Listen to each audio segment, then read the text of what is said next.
Clark here at the new Matt Clark. How are each and every one of you doing on this amazing Saturday?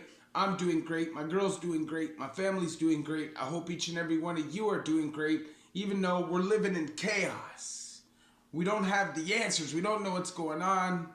And honestly, it's thumbs down. If you could please hit that like button. If you could please hit that subscribe button and that bell notification button so you get all my videos when they're new. If you could share with somebody on social media, help spread the message, help spread the word, that would be amazing. And there's a PayPal option if you'd like to donate, help support the channel.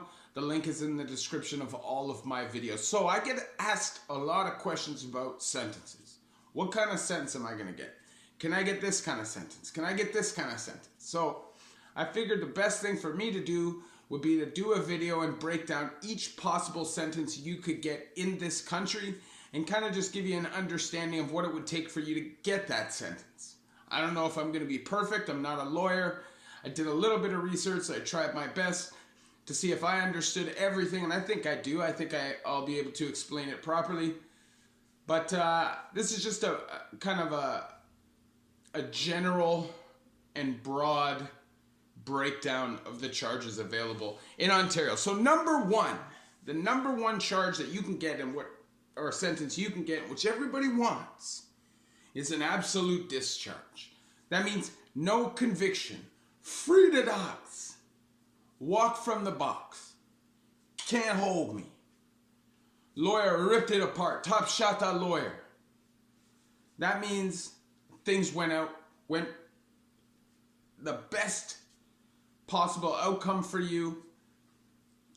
You know, you're still going to spend a bag of money if you want a real top shot to lawyer, and at the end of the day it's still going to be some kind of a loss, but the fact that you don't get the conviction, that's great. So that's a win.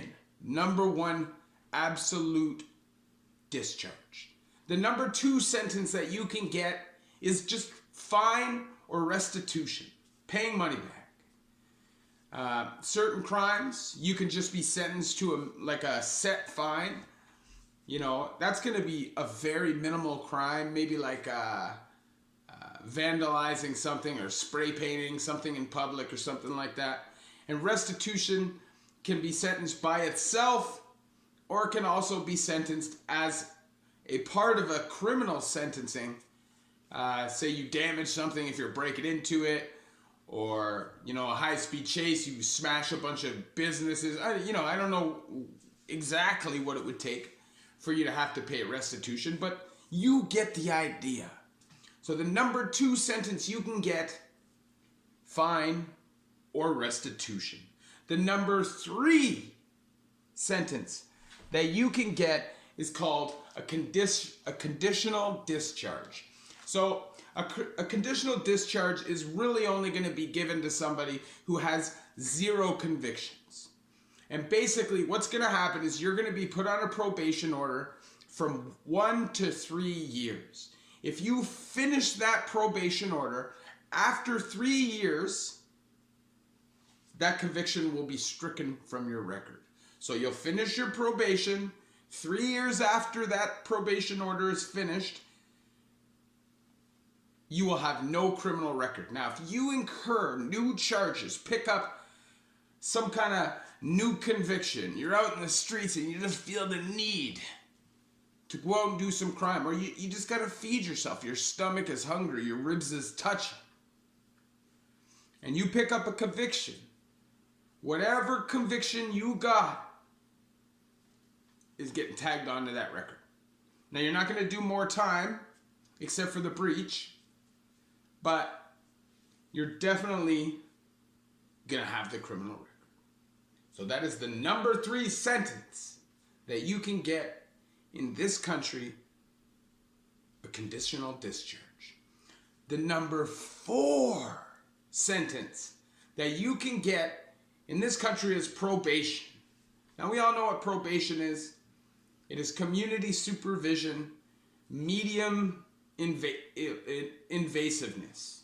You know, it's not overbearing like parole is, where they're constantly, urinalysis testing you, is hammer hawking you at the same time, or you got rope squad following you around in the streets. it's not that intense. And a lot of the time, guys will miss probation meetings for months and months and months, and they won't even get a breach of probation charge because they're not breaking the law, and their PO doesn't feel like it's necessary to put someone in jail when they just don't really want to report to probation, but they're doing everything else right. They have a job, blah, blah, blah. I've seen it happen a lot of times. Now, if you're on parole, you don't get those breaks.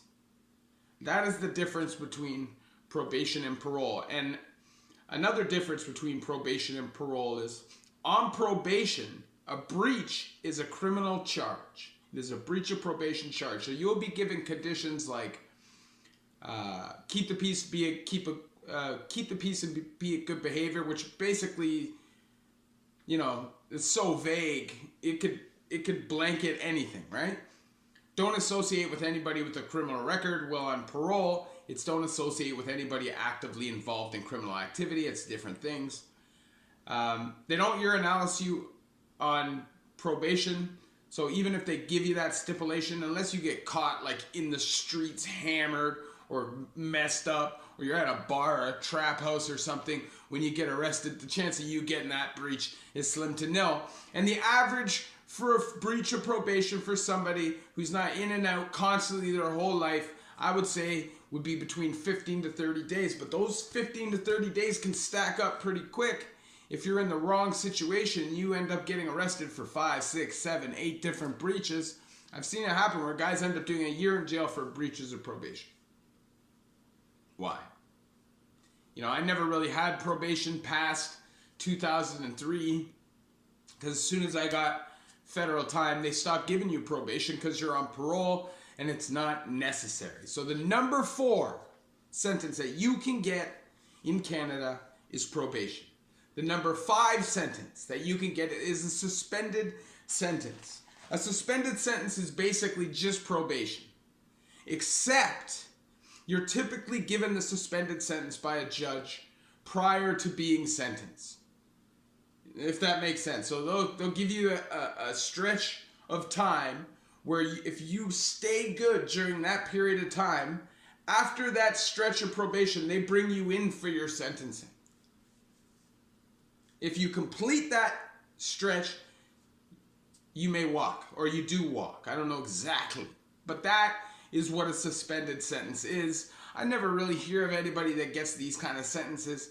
You're pretty much only going to get these kind of sentences if you're on a bail or you're a minor offender. You know, once you've been arrested a couple times, the chance of you getting a suspended or conditional anything is down the drain. So this really for petty crimes. A lot of this stuff, you know, minor stuff, thefts, maybe mischief, stuff like that. You know, just minor little petty charges where they don't really want to be filling the jails with people doing those kind of crimes. Even though they will. They still will. They'll see somebody who's clearly got mental health problems, severe drug addict, stealing $10 items from a Walmart, and sentence him to pen time. Listen, I knew this guy when I was in the pen. We used to call him Chuck Nonsense. That was his nickname. But he's a cool older guy, a little bit crazy. The guy's doing pen time for theft unders. He's just been an addict for so long, he keeps incurring these charges over and over and over, and now he's getting years for thefts. Is that right? Somebody who's clearly got mental health problems, he's had so many overdoses and stuff, the damage it's done to his brain, it's basically he's like a functioning young teenager. Solid as a rock, though. It's funny. Solid as a rock. So that's the number 5 sentence that you can get in Canada is a suspended sentence. The number 6 sentence that you can get is an intermittent sentence. We all know it as weekends. Now weekends, good luck with it.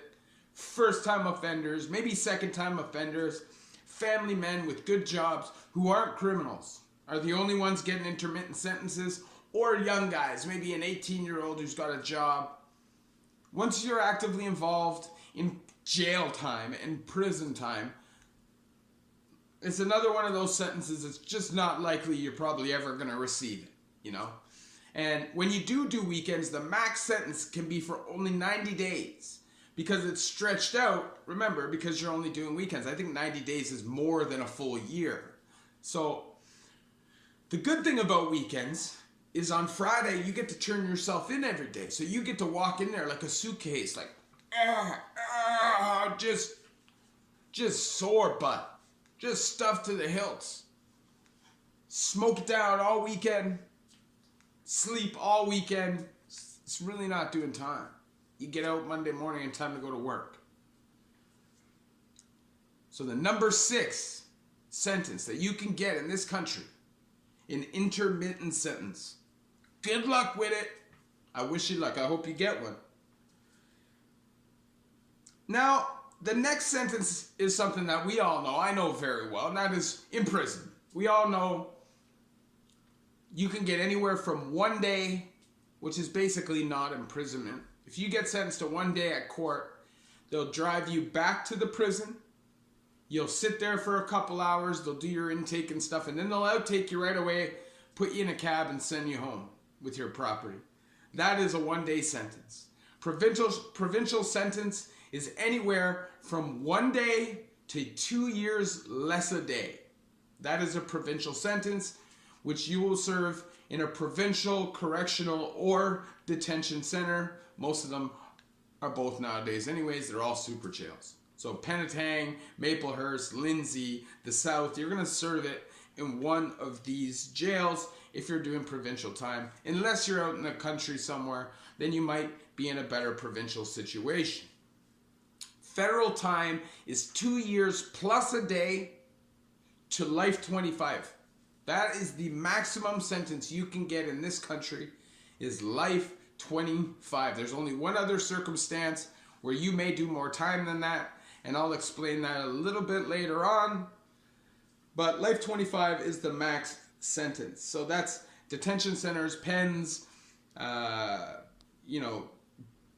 boot camps for young offenders, doing times, any of those jails, that's in prison. Now, the next sentence that you can get in this country is an indeterminate sentence for dangerous offenders. Now, an indeterminate sentence, I guess technically, life sentences are indeterminate sentences, because once you're at life, once you do a life sentence, you can go back to prison for just a breach of parole for the rest of your life. You will have conditions for the rest of your life. And we all know about lifers. But what about long-term offender status? So long-term supervision order is 10 years from the day that your sentence stops. So say you get sentenced 10 years. After that, 10 years supervision. So you're going to be doing numbers, because this is like long-term, habitual, dangerous, violent offender stuff. Okay? If you get that 10 years, at any point you get arrested during that 10 years, it stops. It stops. You do your time. When you get out, it happens again. I think sometimes it even starts over. I think it might even start over after every single conviction. So it's basically parole for the rest of your life, because you're not gonna beat it. You're just not. You know, if you're that hardcore of a convict, you're not gonna beat it. And then there is the infamous dangerous offender in Canada. That is an indefinite sentence. There's only been a handful to ever be released in our country. Good luck. And you don't even have to kill somebody to become a dangerous offender. It's just habitual, violent offender. Keep that in mind. You keep doing pen bits for violence, you could end up a dangerous offender or a long-term habitual offender. Obviously, I share my stories with you guys so you guys don't have to go through these things.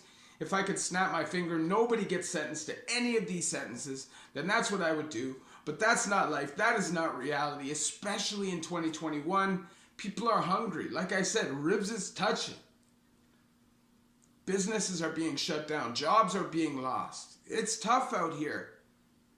People are going to be breaking the law. So these videos are important so people understand what they could be getting themselves into. So I hope you like this video, which breaks down all the sentences you could possibly get in this country. Now, I'm pretty sure I forgot one sentence. I did forget one, and that is a conditional sentence. A conditional sentence is a sentence to be sent to be served in the streets. Basically, it's house arrest. You still get the conviction. You're still sentenced to a sentence. It's not like if you do this long, you're not going to be get the conviction, or if you do this long, you won't go to jail. This is a sentence of house arrest, and most likely it's going to be for a minor offender, somebody who doesn't really break the law, somebody who's got a family to feed, and they're not even considering taking the kid away from them. You know, one of those kind of criminals. So that would be a conditional sentence. There's so many variations in our system, it can get confusing. But for the most part, if you're an active criminal, you're not getting any of them except imprisonment. And that is life. That is the way it is for us. If you could please hit that like button, if you could please hit that subscribe button and that bell notification button so you get all of my videos when they're new. If you could share with somebody on social media, help spread the message, help spread the word, that would be amazing. And there's a PayPal option if you'd like to donate, help support the channel. The link is in the description of all of my videos. So, I got some dope interviews coming up. I got some catching up to do. Things have been a little hectic in my life, so I'm hoping to do that over the next couple of weeks. I just appreciate the support that I've gotten from everybody over the last couple times. And we are doing the contest. The quads has come. Just got to come up with the contest idea. It's really hard to come up with the contest idea where one person does an answer and everybody else just follows that answer in the comments. So, anyways, I appreciate you. Love each and every one of you. The New Matt Club.